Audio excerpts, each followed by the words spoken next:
Sandunika miss good morning. තරිෂ පුතා good morning. මට ඊයේ රාත් පුතාව මතක් වුණේ. මේ මාව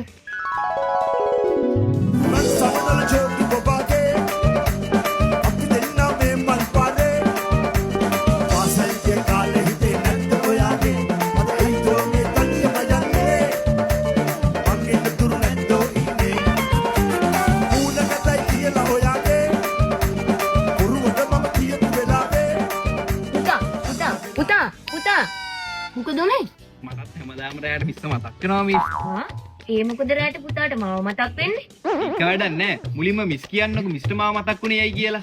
මං හැමදාම පුතාට මෝඩයි කියලා බැන්නට ඊයේ රෑ මං කරපු වැඩක් නිසා මම්ම මෝඩෙක් කියලා මට තේරුණානේ. ඈ ඒ මොකද්ද මිස් ඊයේ රෑ කරපු මෝඩ වැඩි? පුතාට කියන්න මගේ ෆෝන් එක ඊයේ රෑ නැති වෙලා මගේ ෆෝන් එකේම ටෝච් එක දාගෙන මං ෆෝන් එක හෙව්වනේ. අයියෝ මිස් හරි මෝඩයිනේ අනේ. ඒකනේ අනේ මං කිව්වේ. ඉතින් ෆෝන් එක හම්බුණාද මිස්? තමුසෙනම්මා මෝඩේම තමයි. හෙල්ලෙන්න එපා මුකෙලි. ප්‍රින්සිපල් සර් මම මේ ළමයි ටිකව පොඩ්ඩක් එළියට ගත්තා. ඊ රචනාවක් දුන්නත් ඒක ගැන සාකච්ඡා කළා. බොහොම හොඳයි. මොකද්ද මේකලන්ට දීපු රචනාව? අපේ සරුත් ගැමි පරිසරයකනේ හැදුනේ. ඒ හින්දා මම මේ ළමයින්ට දුන්නේ ගොවියා ගැන රචනාව. ගැමි පරිසරයක් කිව්වහම මට මතක් වුණේ. මිස්ටර් මතකද ඒ කාලේ අපි කෑවා පෙට්ටි කැවුම්. අද කාලේ ඉන්නේ වුණා මේ පෙට්ටි කැවුම් ගැන දන්නේවත් නැති ඇති. මේ පෙට්ටි කැවුම් කාපු එවුන්ට මේ වෙනකොට හරියට ළමයි දෙතුන් දෙනෙක්වත් ඉන්න ඕන.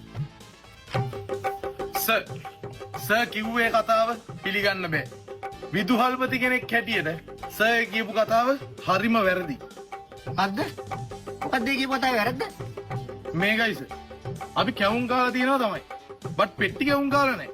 හැබැයි ආහාර ජීර්ණ පද්ධතියයි ප්‍රජනන පද්ධතියයි කිසි සම්බන්ධයක් නැහැ. ඒ නිසා පෙට්ටි කැවුම් කාපු එකට ළමයි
අන්නේ ඔයාගේ ලස්සන කැත්තේ වේ මට. අනේ හාමුදුරනේ ඔයානේ ඔයා කැත. ඔතන කිය